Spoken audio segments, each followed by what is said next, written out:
Hi everyone, I'm Raye Zaragoza, singer, songwriter, and I have a new album called Woman in Color out on October 23rd, and I hope you'll check out my article featured in Cultures magazine. Lovely. Ray, tell us, how did your parents meet? Oh, that's a great question. I love that. I don't get that question very often. My parents, they met at a karate class in New York City. They both are actually black belts in karate. And my mom, she has lived in New York pretty much her whole life. She moved to New York when she was 3 years old from Japan. And my dad, he was just there for 1 year going to grad school. And so they met at this karate class. And I think it's really funny because my dad doesn't really like New York at all. But in his 1 year he was going to spend going to grad school there, he met my mom, who's a diehard New Yorker, and was like, yeah, we're going to get married and you're never going to leave this place. And then eventually they left New York about 25 years after that. So, And to tell us a bit yeah. more about your cultural heritage, what are all Yeah. the flavors that make up your ancestry? Yay! And I love flavors because a lot of it is so much. When I think about my cultures, I think about food a lot too. But so my mom, she's an immigrant from Japan, but she's also Taiwanese by blood. So my family lineage on that side kind of goes, I think, further back in Taiwan than anywhere else. But we do have family in Japan as well. So my mom is Japanese and Taiwanese, and when she moved here to the United States from Japan, she actually moved with a stateless passport because of like the Taiwanese like nationality and the way that Taiwan was kind of being jumped between, with all of its political things happening then. She didn't really have any country claiming her as their own. So my mom, she moved to the United States stateless.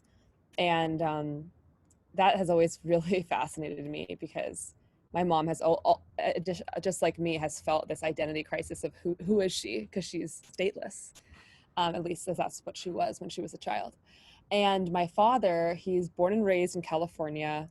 My grandfather, his father, is from Texas, but our heritage goes back in Mexico, so he's Mexican, um, but has been in Texas, the United States, for a few generations.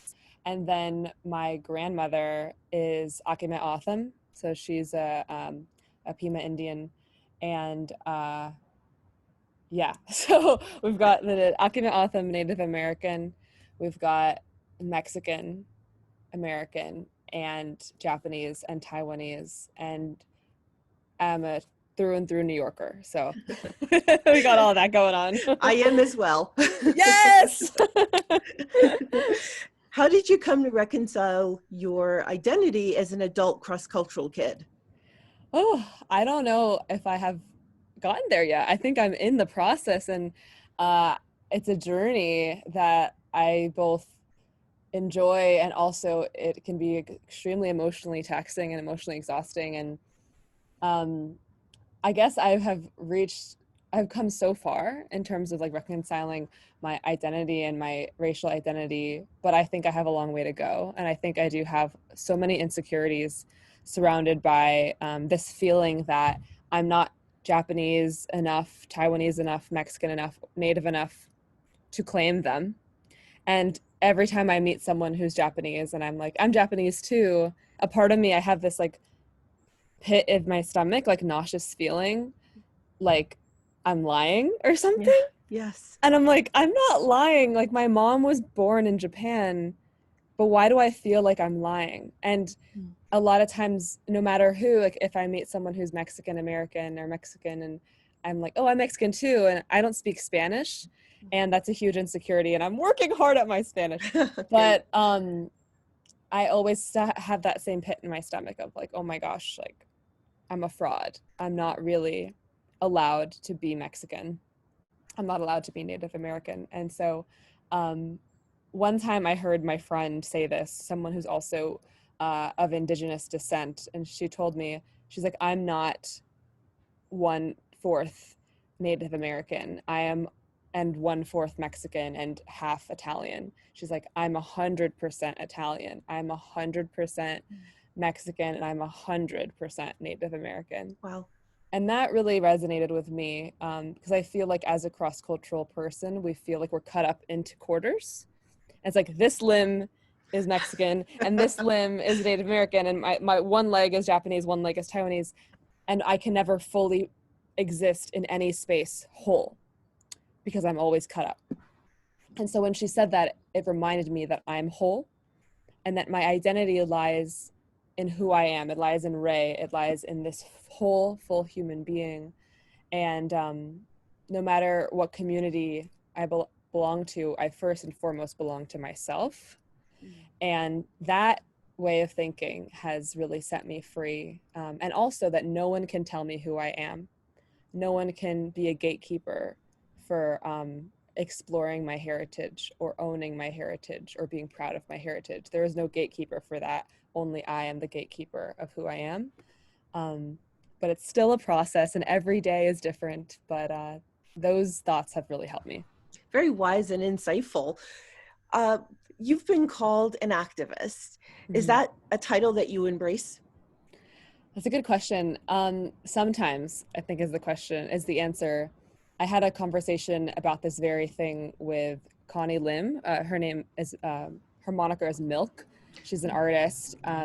She's an Asian American pop artist, Yeah. incredibly inspirational human being, activist and singer songwriter. And I asked her, I said, "How do you feel about the term activist?" And she said that um, she identifies more as being like a social change artist, which is something I think I as well identify with, because I've felt like most of my activism has been tied into my music.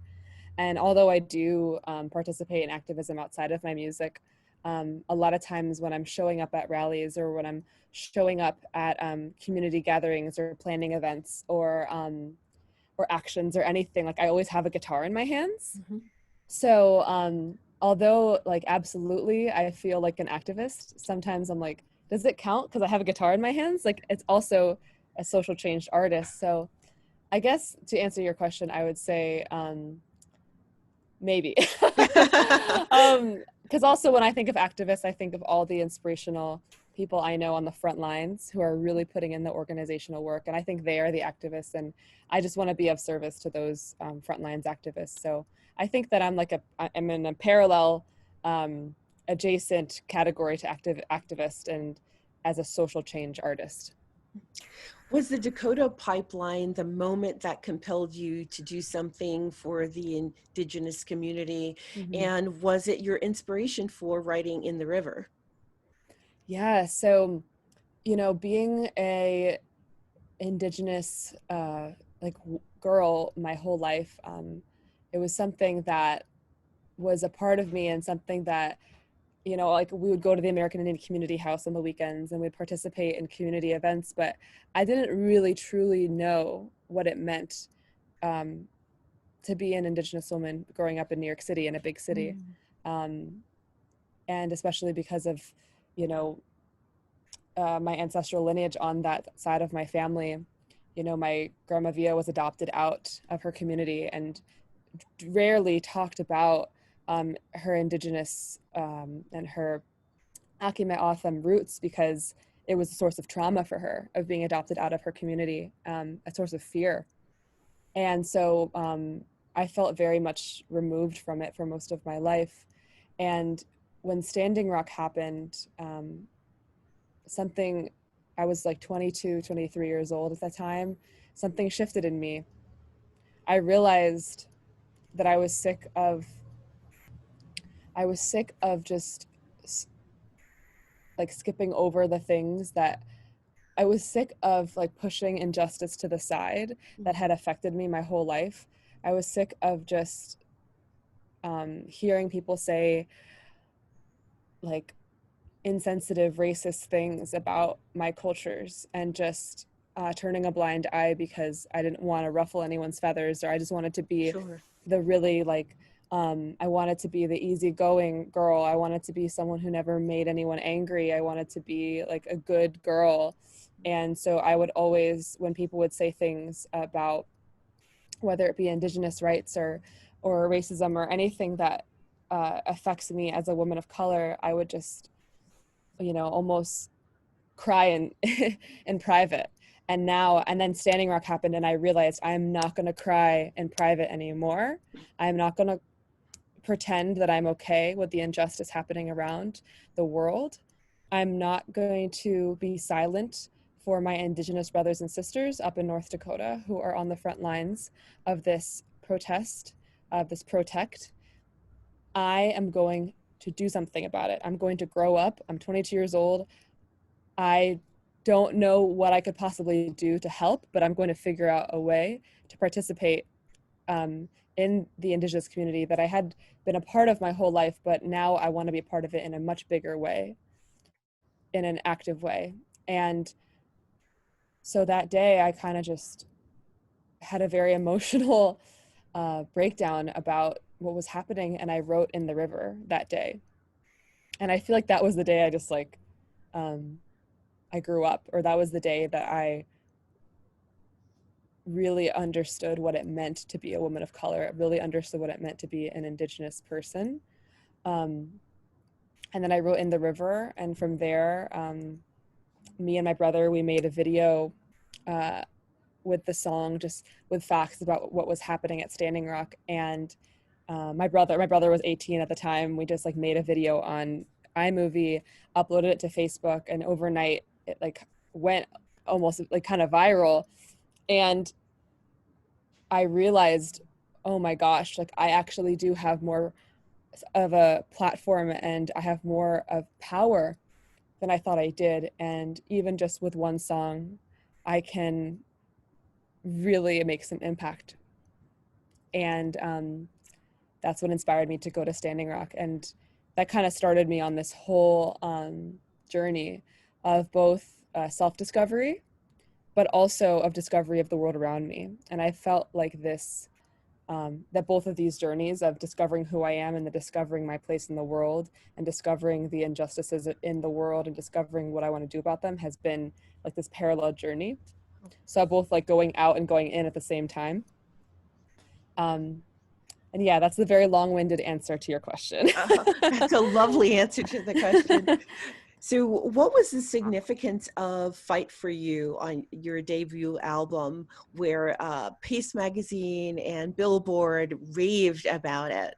What did that mean for you to write that song? And what did the Yeah. song itself mean for you? For example, the lyrics, if you fight for me, I'll fight for you. What does that mean for you? Yeah, I wrote that song right after a march. And so we were marching in downtown Los Angeles during the Standing Rock movement.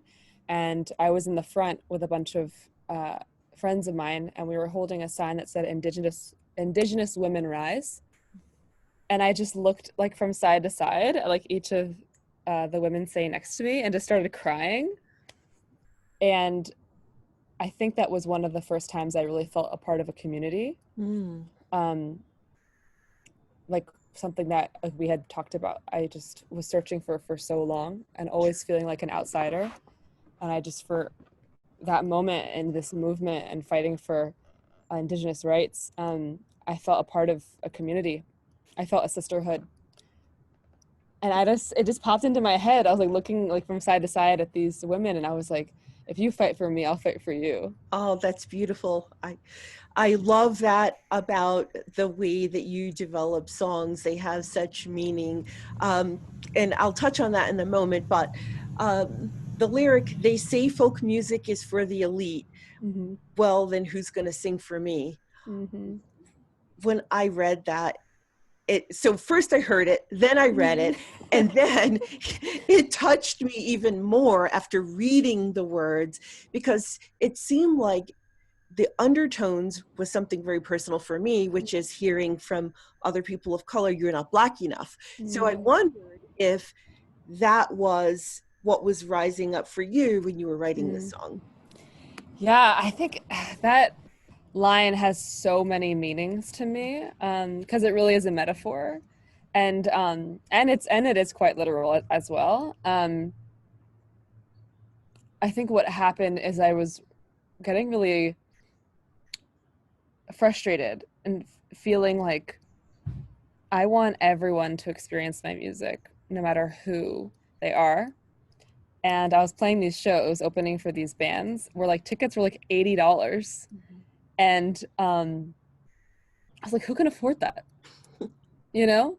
And I felt like, why is music like only for privileged people? It's like these tickets are so expensive.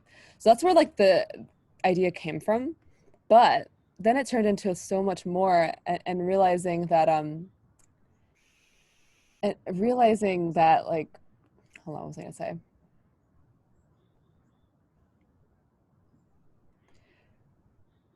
Also, I've always felt very isolated as a woman of color in folk music.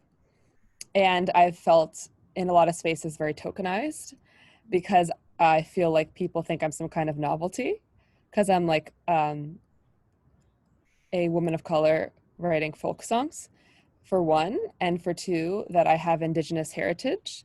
And people think that's really interesting, and which is always like, when I don't know, it's like there's a lot of that romanticization about indigenous heritage, about many minority groups. We have some people will uh, get really interested in it, and it almost, I don't really know the word to say, but it almost feels like a little strange. like Yeah. like it's like, why? And um whenever I felt that like someone only wants me to be at their event or play in their show because they feel like I'm some kind of novelty, it brings me to a dark place, because I know that being a woman of color and my heritage and my indigeneity comes with a lot of trauma on both sides of my family. And so when I feel tokenized in that way, it brings me to a very dark place. And I have felt very isolated being a woman of color in folk music. And that line is also about that. It's about feeling like there's not that many of us. Like, who's going to sing for us? Who's going to stand up for us? I see. Um, and so there's that part of it. And then there's also, it's about isolation. It's about feeling like everyone is saying something and you have something else to say and you feel very alone in it, like what you're saying. So yeah, there's a lot of meanings to that line, and I think that I just want it to mean whatever other people take from it, because the line is truly about acknowledging privilege and acknowledging that we can speak for ourselves, and that we get to choose what we say and how we say it and what we fight for. Nice. So, tell us about the inspiration for Change Your Name. I actually know it, but I want everyone else to know what it is too. Yes, Change Your Name. That song was written about my mom's immigration story. And my mom, when she moved from Japan, she had a Japanese name, which was Shuga. And so she moved here, and her parents and everyone thought that she should change her name to a more American name so that she wouldn't get bullied. And so they changed her name to Shirley, because Shirley Temple was a really big deal at that time.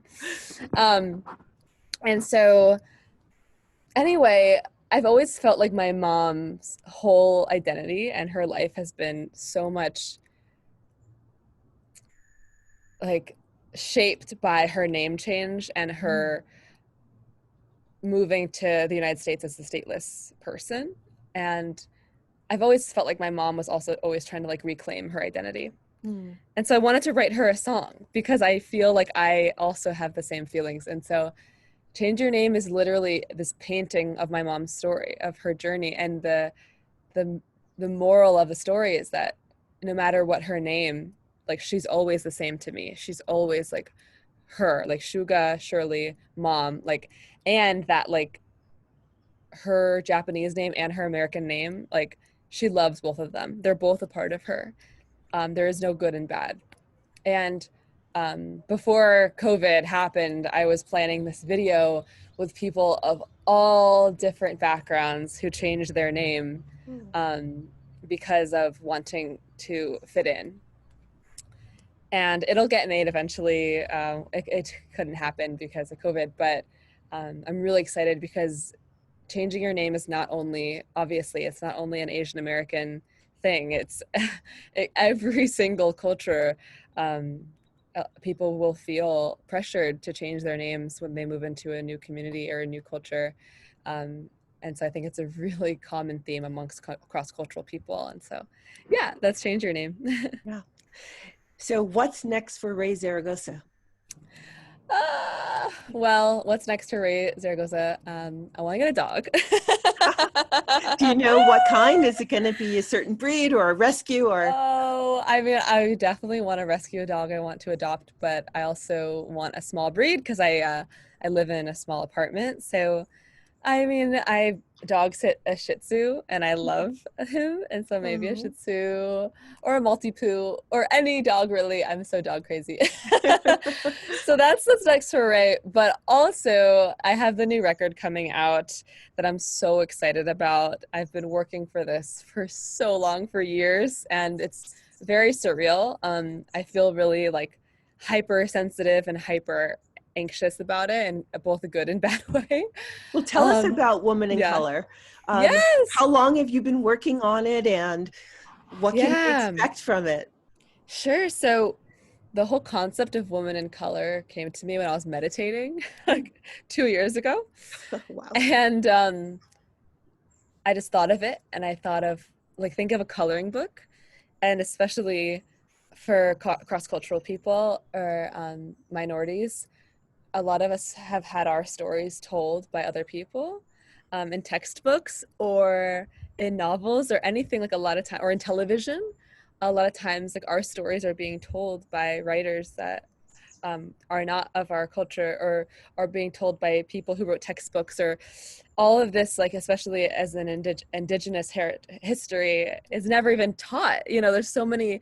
It's almost like it's like a shell of a story, and that the color is like we get to color it in for ourselves. Mm. And so I felt like my story of my whole life has been like this coloring book that hasn't been colored in yet, and now I get to color it in and share it with the world.